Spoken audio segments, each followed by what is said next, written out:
إذا نفيت فإن نهجي ثابت والصبر في درب البطولة زادي وإذا انتصرت فقد ثأرت لأمتي ولئن قتلت فذلك استشهادي بسم الله الرحمن الرحيم. إن الحمد لله نحمده ونستعينه ونستهديه ونستغفره ونعوذ بالله من شرور أنفسنا ومن سيئات أعمالنا. من يهده الله فلا مضل له ومن يضلل فلا هادي له، وأشهد أن لا إله إلا الله وحده لا شريك له، وأشهد أن محمدا عبده ورسوله صلى الله عليه وعلى آله وأصحابه وسلم تسليما كثيرا. أما بعد.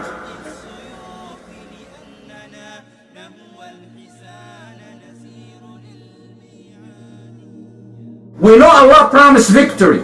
We know Tawheed is expensive and it's valuable. With everything, there's a test. And Tawheed is no exception.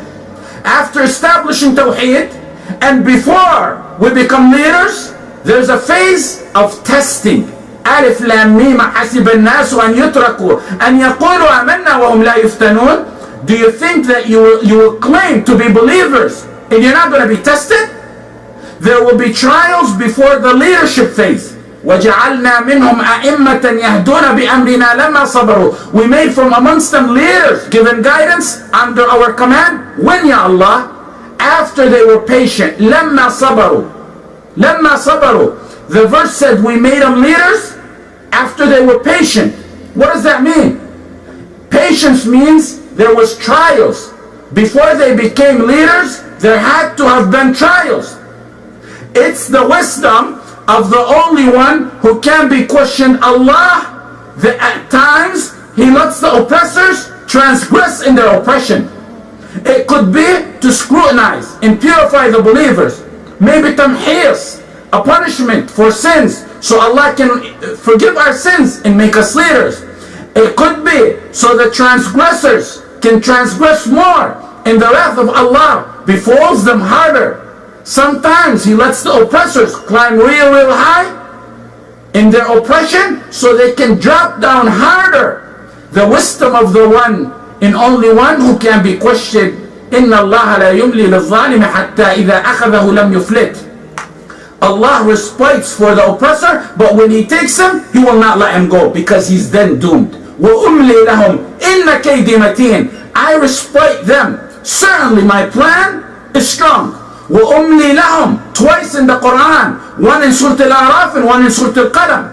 Don't misunderstand. Don't misunderstand it. It doesn't necessarily have to be that one is wrong when he's tested. It could be preparation for leadership of the world.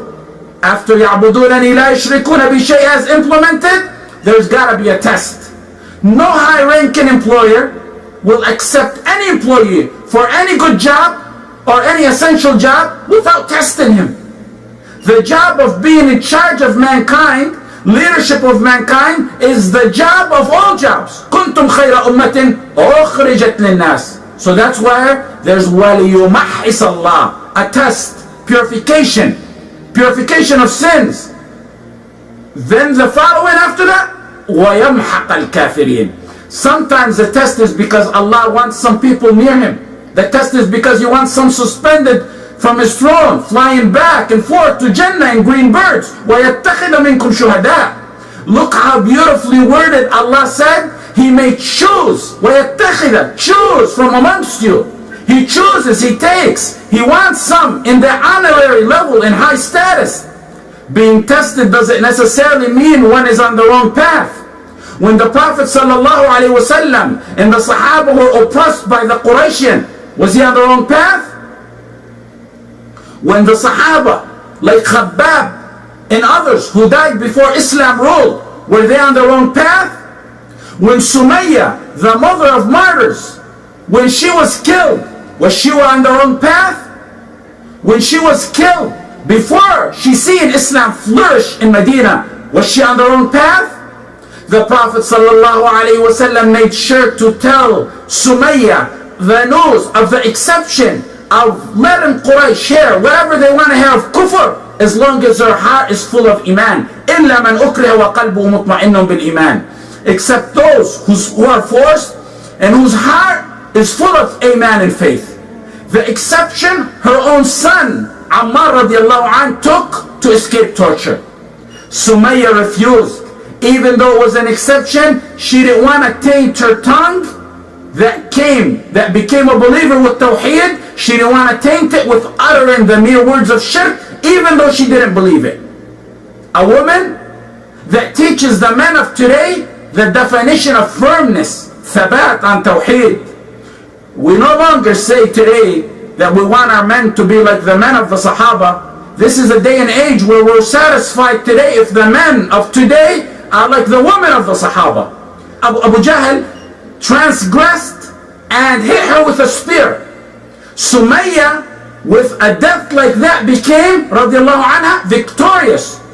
Her killer went to the wastebasket of history and to the lowest of low life in this life and in the life after. Sumayya, on the other hand, left the slave a hero for every man and woman to look up to, and Firdaus in the Akhirah. That's victory. Some may not understand it, but what happened to Sumayya is victory in itself.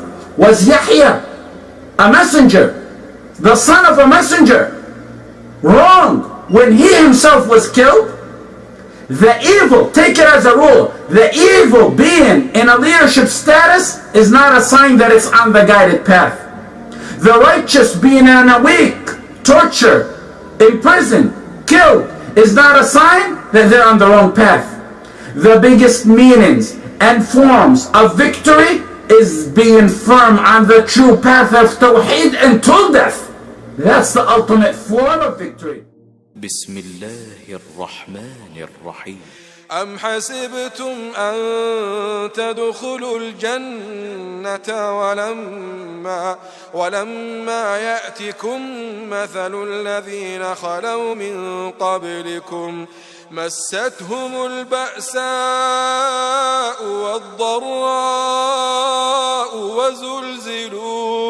وزلزلوا حتى يقول الرسول والذين آمنوا معه متى نصر الله ألا إن نصر الله قريب.